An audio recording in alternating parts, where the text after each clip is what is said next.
Miljoen, het is waasje 14 januari. Welkom bij Bient. Miljoen on tafel, Harm Niesen. Hij is van de faunabescherming. Hoe zijn levenswerk de strijd tegen het ijsziekje. En in sociaal zwakkere gemeenten in Friesland hebben ben vaak minder gebitten. Hoe kan dat? Toske-dokter Ria van der Meer had wellicht het antwoord.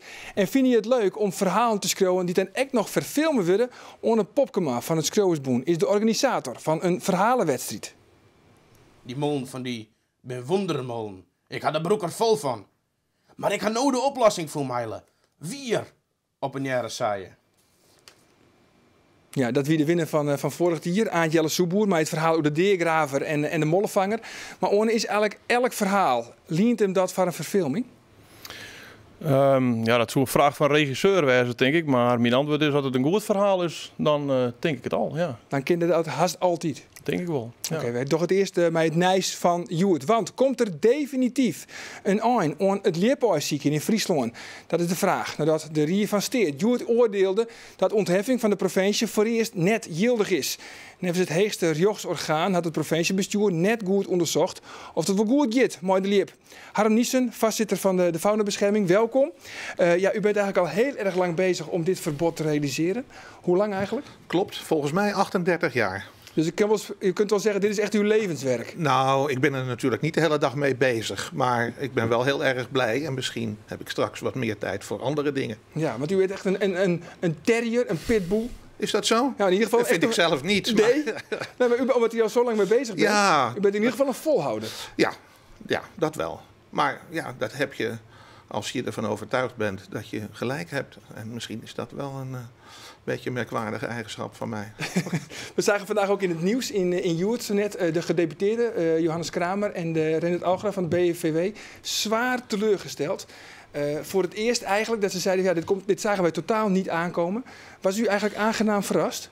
Ik was zeker aangenaam verrast, maar helemaal uit de lucht vallen doet het ook niet. Want de vorige keer dat we bij de Raad van State waren, toen heeft de Raad van State al geoordeeld dat de provincie Friesland maar eens heel goed na moest gaan denken of ze toch niet dat eierenrapen sterker zou moeten beperken of gewoon een paar jaar moeten overslaan. En ik denk dat de provincie, de Raad van State, een beetje op de teentjes heeft getrapt door op geen enkele manier op die uitspraak in te gaan. Dat werd ook bij de zitting nog nadrukkelijk naar voren gehaald door de voorzitter van de Raad van State. En die vroeg dus letterlijk aan de advocaat van de provincie van, wat heeft u gedaan met ons dringende advies?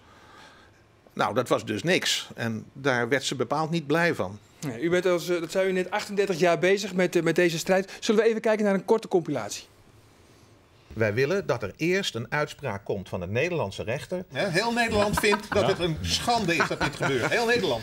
En in Friesland gaat het... Ben ik nou zo gek of zijn jullie zo dom? Het is nu duidelijk geworden dat in 13 jaar tijd de aantallen kievieten, broedparen in Friesland met 50% is afgenomen. Na de Raad van State kan je altijd nog naar Europa. Hè? Dat gaat u ook doen? Nee, dat denk ik niet. Maar helaas, de Raad van State die vindt het nog niet erg genoeg. Ja, dat was in 2012. We zitten nu intussen in 2015. Een historisch besluit van de Raad van State. Komt hiermee nou eigenlijk een definitief eind aan het kievitseierenraap?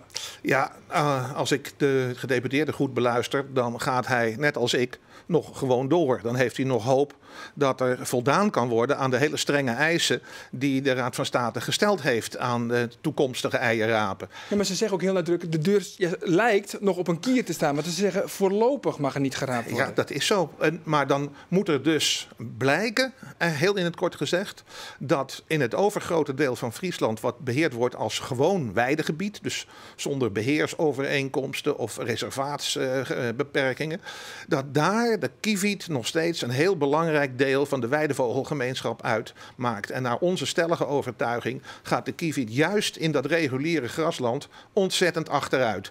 En als de provincie niet kan aantonen dat wij ongelijk hebben, dan kunnen ze nooit meer een ontheffing geven. Ja, toch maakt meneer Kramer zich eigenlijk niet zo heel veel zorgen, zo lijkt het. Ja. Ze zeggen, wij komen wel met die informatie. Nou, ik denk het niet. Want wij hebben al eerder gevraagd, ook aan de provincie, om nou eens uit te splitsen in welke gebieden die kievieten nou wel een voldoende resultaat halen om voor het volgende nageslacht te zorgen en in welke gebieden dat veel slechter is. Want er zijn hele verschillende gebieden, hè? Akkerbouwgebieden, weidegebieden, reservaatsgebieden. En die uitsplitsing wilde de provincie niet maken. Maar daar hebben ze nou in feite opdracht toegekregen van de Raad van State. En als dan blijkt dat in één van die gebieden het slechter gaat dan in de rest, dan hebben ze echt een heel groot probleem. Ja. Het is hier traditie in Friesland. Daar heeft u niet zoveel mee, hè, geloof ik, deze traditie. Nee, ja, tradities. Er zijn wel meer rare tradities in het verleden. U vindt het een rare traditie? Ganstrekken, ik weet niet wat allemaal zijn er. Het dieronvriendelijke tradities zijn er om afgeschaft te worden, zou ik bijna zeggen. Maar het was ook niet een typische Friese traditie. Het gebeurde 20 jaar geleden in heel Nederland. En toen werd er ook nog commercieel gezocht naar eieren. Op de eiermarkt in Barneveld werden 100.000 eieren per jaar verhandeld. Ja, maar los van Barneveld, hier in Friesland, men was niet zo heel erg blij, of men is soms, sommige mensen zijn niet zo heel erg blij met u. Nee. Want u heeft ook wel vervelende reacties gehad. Ja, dat klopt. Ik heb zelfs een keer een kogelbrief gehad van iemand die zei van: Friesen waarschuwen niet, maar ze schieten meteen. Ik zei, nou, dat klopt alvast niet, want de kogels zitten nog in de brief. En die beelden hebben we. Even kijken. Daar staat dus dat Friesen, die zijn eigenlijk ook kogels.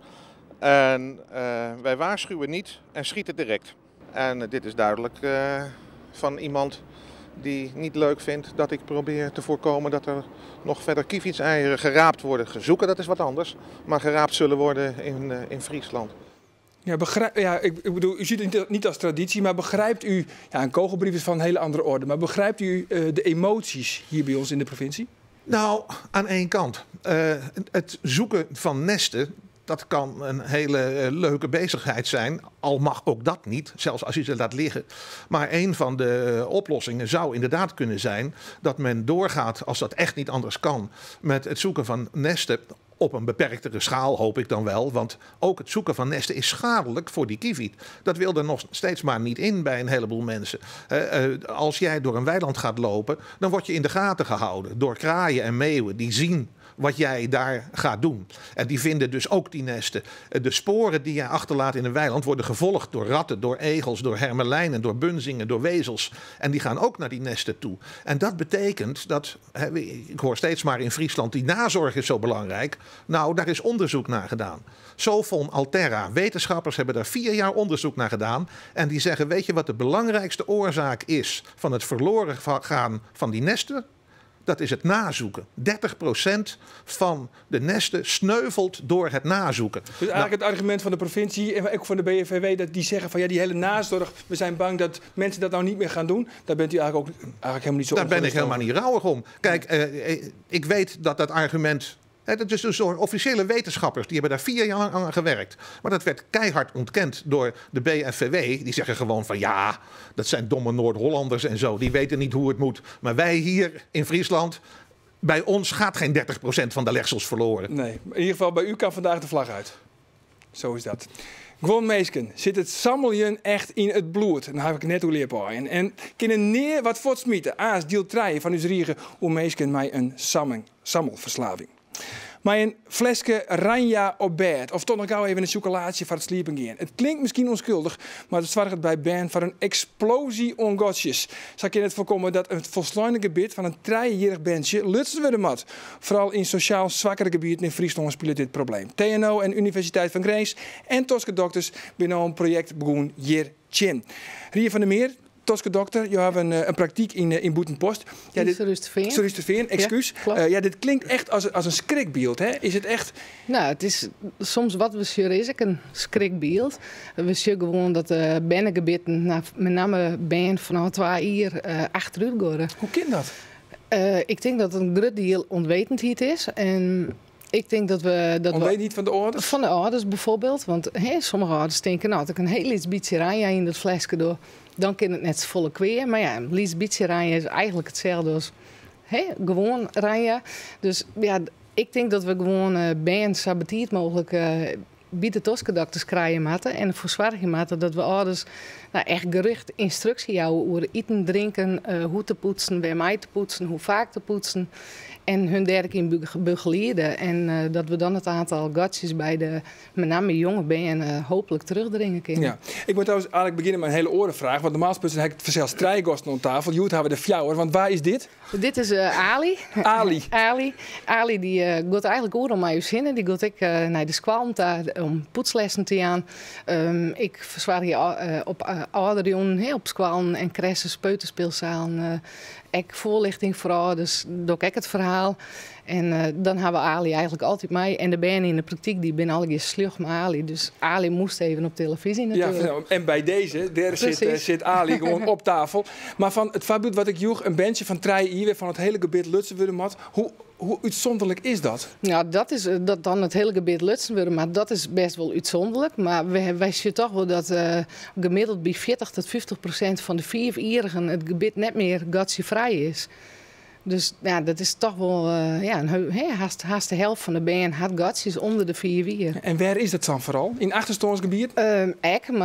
Maar dit probleem speelt het eigenlijk in heel Nederland. Maar in bepaalde achterstandsgebieden is het natuurlijk meer voorkomen als in de grote steden. En waar in Friesland dan? Nou, ik zie in mijn praktijk een heel soort bij mijn gatjes. Dus ik zit dan in Achtkarspelen. Ik weet dat hier in Friesland nog wel meer plakken binnen waar de toskendokters dat ik zien komen. Ja, en dat is nou mooi onder een project van TNO en van de Universiteit van Grains. En de Erasmus Universiteit ook. Ja, om dit probleem nou aan te pakken. Ja. Hoe zie je hem dat van? Nou, dat is eigenlijk ik pilotpraktijk voor dit onderzoek. En wij gaan dan...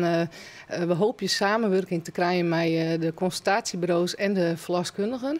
Om de band van een jel hier in de tandartspraktijk te kunnen krijgen. Dan al? Ja, want dan komt de eerste toscontrole. En dat we dan de ouders al voorlichting aan kunnen over het eten, drinken en het verzorgen van het gebied. Hopen we dat die bekendheid beter wordt en dat we de gatjes bij de Lietse band terugdringen kunnen. Ja, want we hebben ook even bij die West in Zuid-Rustenveen in de praktijk. Ja. Kunnen we even een sjen? Ja. Nou zie je, door best je Joert. En nu heeft 12 Lietse gatjes. En wie wil even nog memlen te zien hoe het nou met poetsen maakt. En dat we dat de volgende keer voorkomen kunnen dat we weer gatjes krijgen. Wist je flink, hé? Nou, zo. En dan gaan we eerst een beetje spelen met wat wetten. Zo, even slikken, hè? Nou, maar is toch wel even slikken, hè? Broggedel. Wat zei je toen? Broggedel. Ja, dat was het goed, die klopt, ja, super. Je ziet, we pakken een spiegel maar. Als je deze kleurtjes bij de vattosken, dan binnen de plakjes, we hebben dan even goed op letten met het poetsen. En dan probeer je het draaien tellen, even maar per plakje even de jas zo te laten draaien, want de jas had gewoon even tijd nodig om het skin te maken. Ja, lekker nice. Hey, goedemorgen, Siebe. Wie is er? Wat gezellig. Je had hier die tijdjes mooi poetst, Joort. Zal ik eens even tellen hoeveel tanden nog zo haast? Er zit een niet donker vlekje. Ik denk dat er wat snoepbeestjes in dat kistje zitten, zie je. Dat is goed net.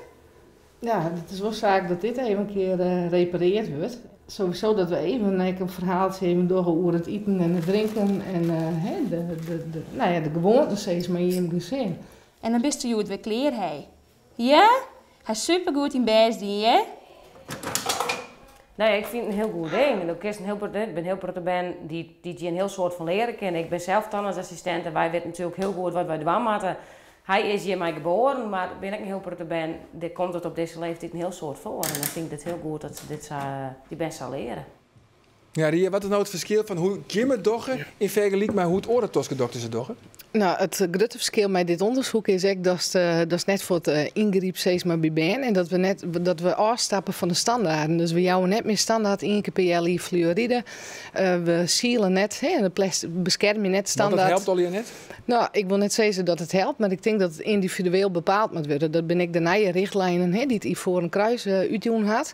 En je moet gewoon per been zien, want tot de ouders keurig 2 keer per dag mijn fluoride tandpasta poetsen en die zoetmomenten goed in de gaten houden, dan is dat eigenlijk voldoende. Dan hoef je net daarnaast als toskedokter echt nog eens die fluoride te gaan. Dus dat sommige benen hebben wel fluoride nodig, maar net alle jaar. Dus ik denk dat je naar het individu zien moet en net naar naar het gras. Nee. En wat moet dan oer pak waar 4-4 het resultaat wezen? Dat het aantal, het onderzoek dat zij ziet worden, maar dat het aantal gatjes aanneemt bij de baan, dat de ouders zich gebitsbewuster binnen en uiteindelijk zullen het echt nog wel eens de kosten van het tandheelkundige zorg terug kunnen dringen. Ja, want ik zelf ook ben. Ik schrik daarvan. Ja? Gelukkig haar u ben haar nog geen gatjes, Nee. maar dat het dan sabatiert al kind, daar schrik ik zuiver van. Ja, het komt echt een protte voor. Ja, dus, en wij schrikken direct van. We hopen er op zo'n manier wat mee te kunnen doen. Om die ouders toch op die te berekenen en toch zo gebitsbewust te krijgen. En wanneer ben je nou tevreden? Dat we ons doel bereikt hebben natuurlijk. En het mooiste wezen dat er straks meer collega's hiermee instappen en op deze manier werking worden. Ja, nou, mooi initiatief. Heel soort succes ermee. Dank u wel. Theater komt deze week bij een Nijstik. Dat spelen we tussen de borden en het porselein van museum Het Prinsessenhof in Ljouwert. Hoe de vrouw die het net weet, werd ze met haar sammeling Hinnemat. Machines en Maiken Geersing hebben haar libben lang echt van alles en nog wat sammelen. Ze hebben echt een pakhoes vol. Ik hou van mooie zaken. Kunst. Schoonheid. Het gaat mij om de geschiedenis die er in de dingen verstopt zit, wat ze vertegenwoordigen. Voor dit bord hier zijn wij allemaal voorbijgangers. Zo'n bord hecht zich niet, zoals verzamelaars zich aan zo'n bord hechten.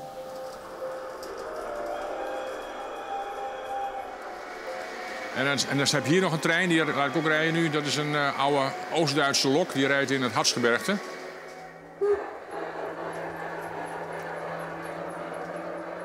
Ik verzamel allerlei dingen die iets met techniek te maken hebben, zou je kunnen zeggen.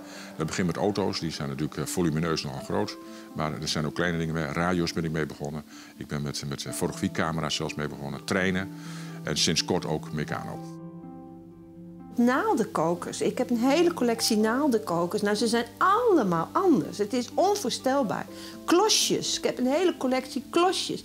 Nou, het is niet te begrijpen, maar je vindt altijd net weer een ander type klosje. En dan denk je, hé, die heb ik nog niet. Dit is de auto van de echte James Bond. En de echte James Bond was meneer Merlin Munchel. Dus dit is een van onze geliefde rallyauto's. We hebben nog een P1800, die staat hier nog. En dan een Jaguar MK2 boven. En daar hebben we een tocht mee gemaakt door Ierland.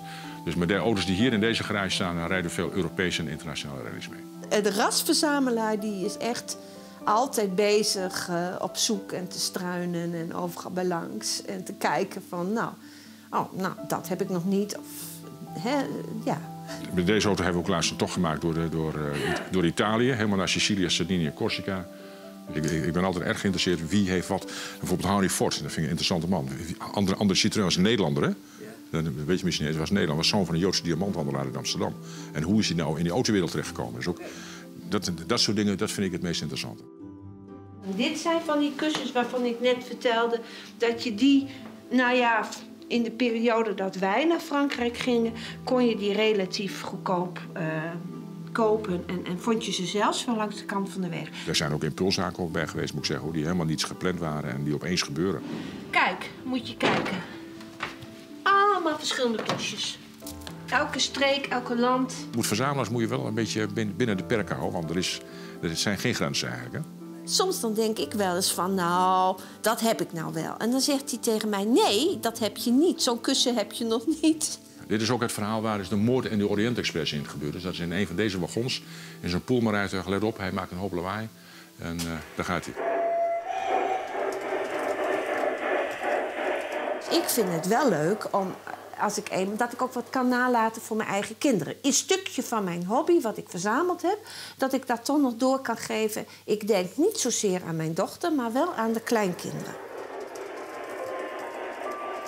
Je doet je kinderen wel wat aan als je deze rotzooi achterlaat. Hè? Met spullenobjecten, het is altijd eenrichtingsverkeer. Er is nooit sprake van wederzijdse liefde. Misschien dat het daarom wel zo obsessief is, dat verzamelen. Zoals een onbeantwoorde liefde obsessief kan worden.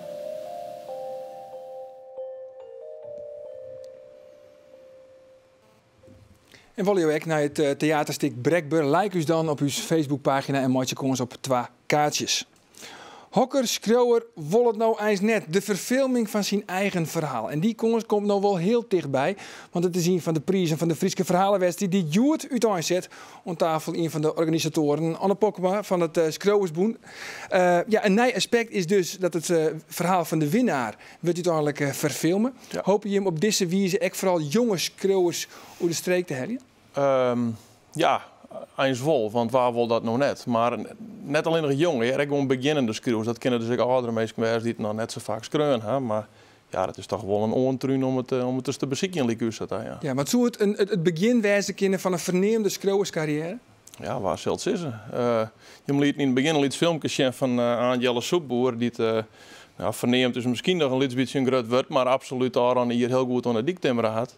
En dat is, daar had ze de verhalenwedstrijd die hij vlien hier woon had, denk ik wel het zien in stadion. Dus je weet er maar nooit waar zoiets begint en ophoudt. We kunnen het zien van Angela Soepboer. Doet er lang om let efter de poestrekker wie, zakken saaiertje in het tjerke morgen on op een groen en viske een oud piep op uit de binnenboesen, die er vol treur maar een topper zwieren de bak. Ik wie altijd al een prut om te schreeuwen, maar dat wie altijd in het Hollands. En ik dacht eigenlijk bij mezelf op een gegeven moment, je moet ook eens in je eigen taal, in je memmetaal wat bezieken. En dit wie natuurlijk de kans bij uitstek om dat een keer te doen. Hij stoppe de piep met zijn grauwe zwarte vingers en stut hem aan met een lucifersprikje. De hele nacht ziet er dravig te smoken, wij zonken in zijn tenzen. Is het oors? Ja, het is oors. Ja. Het is in die zin dreger, omdat je gewend bent om prut in het Hollands te schreeuwen. Maar aan de andere kant is de Friese taal een stuk rieker. Dus prut een mooie woorden die je broeken kan. Grote woordschat weet je het putten kan. Dus in die zin is het mooier. Doet er aankwam bij het huis van de mollevanger, sloeg er mij zijn grote knoesten, hut op een eikenhouten vaardoor. Meile, bist wekker! En wat had het die opsmieten eigenlijk? Nou ja, wat mij in het eerste plak direct opsmieten had, is dat er een stuk wat mensen winnen die gaan letten de horrortour organiseren. Big Leagues en die zijn van nou, zo boer ik wel mee. Nou ja, en toen ben we door heel Friesland West verhalen vertellen. In de stukkelijke tijd ben ik naast dat ik met Fries begon met te schreeuwen, ik begon te vertellen, zeg maar. En dat is een heel stuk winst. Bist u vaak vergeten dat die ratbest een hommels voortkroepen had ze meer roeken. Die molen van die bewondermolen. Zoest toch mensen onrieden om ik maar te doen, om deze verhalenwedstrijd? Ja, altijd. Altijd. Ik bedoel, het is een hartstikke leuke kans om eens een keer wat van jezelf zien te laten. En waar weet komt er nog wat leuks achterbij. Zelfs bij mij. Zelfs bij mij. Ja, Orne, want het thema dit hier is de laatste kans. Ja. Hoe ben je dus erbij gekomen? 2015 is het jaar van Marijke mooi. In termen van de kanon van de Friese geschiedenis die in het voortgezet onderwijs gebruikt werd. En die is in 2015 Maria Louise van Hessen-Kassel is eigenlijk haar echte naam. Die is 250 jaar in Wijrekken. Ze had de line van de Nassau's eens bewaren kind omdat zij na de deur van haar man toch nog een zoon op een vrouw zet had. Die al zo verwekt wie bij haar doet haar man verstoor. Troddy man, voor de goede water. Maar hoe dan ook, dat wie dus min of meer de laatste kans voor de Nassau's. Maar mensen niet maar deze wedstrijd meedoen willen, maar net menen dat haar een verhaal over deze vrouw ging. Maar het mij oorlog ging als het maar rekkert om de laatste kans. En daar kist vanzelfs alle kanten mee op. Ja, want op de website www.scrouwersboen.nl staan alle betingsten van deze wedstrijd. Ja. Is de belangrijkste even nemen? Maar net langer wezen zo'n 134 woorden. Dat is ook omdat het verhaal ik publiceerde wordt in de Ljouwte kranten, of in het Fries Dagblad, sorry, als het een van de 3 winnaars is. Het mij in het Fries of in een oren Frieske streektaal, net in het Nederlands, want wij houden de poaten goed dicht. Ja? Meneer Niesen kan niet meedoen. Nee, dat zei is niet anders. Dat zei ik wat plegen. Nee, maar ik wil van de meesten die in het Nederlands schreeuwen willen binnen een heel soort orenkanaal en wij willen dags vooral die streektaal en het Fries vanzelfs goed vooruit helpen. En ze kunnen het inleveren via het e-mailadres wat inderdaad op de site van het Scrouwersboen staat. En de deadline is 10 februari, dus dat is ook wel goed om te weten. Zeker. En het wordt uiteindelijk, het verhaal van de winnaar wordt dan uiteindelijk verfilmd. Maar dat vreegt misschien ook wel weer een orenwijze van schreeuwen, of net? Nou, ik zou er ook geen rek mee houden bij het schreeuwen. Ik wil het gewoon om het verhaal. En Omroep Friesland had grif hele toeke regisseurs die het van een knap verhaal een knappe filmuitje kennen. Wij zitten net verlegen om goede regisseurs. Nee, ik denk net dat een verhaal uitkeersen worden zal, omdat het zo goed voor film is. Ik zoek gewoon een goed verhaal schreeuwen. Maar ja, Het wordt ook een Friese film dan? Dat denk ik wel, ja. Dat denk ik al de bedoeling, ja. Okay. En de winnaar... Over het Liep-ijszieken. Over het Liep-ijszieken, waar weet. De winnaar van de verhalenwedstrijd zal in elk geval bekend maken worden in Bient op toonsdag 26 maart. Ons A4, Tiegetank voor je komst. Morgen ben we de vanzelfs weer. Dan onder oren omdenken voor de jeugdtheaterskwallen. Want die bestaat dit hier 24 jaar. Dat is voor morgen. Van nu nog een hele gezellige dag.